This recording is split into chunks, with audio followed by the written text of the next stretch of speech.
Westmoreland teacher found dead with stab wounds inside his home in Westmoreland. Hi again and welcome. This is Links 007 TV News Report and we'll be right back with the full details to come. Welcome to Links 007 TV News Report, providing you with the best in local and international news updates.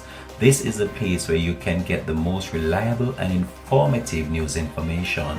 Links 007 TV News Report. Welcome back and thanks for joining us. This is Links 007 TV News Report.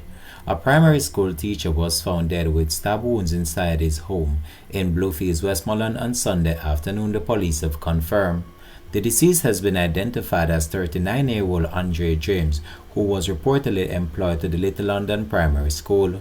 According to preliminary reports, information reaching Links 007 TV News from the police are that officers responded to reports of a homicide in the community around 4 p.m. The police say that on arrival, James was found seated on a chair inside a bedroom with multiple stab wounds to his chest. The police further added that a pair of scissors believed to be the murder weapon was found at the scene. It's also reported that Mr. James also appeared to have suffered injuries to his neck and head. Investigators processed the scene on Sunday afternoon as they sought to establish a motive for the killing and the circumstances surrounding his death. No information has yet been released regarding the suspect. The investigation continues. This has been Links 007 TV News Report. Thanks for watching.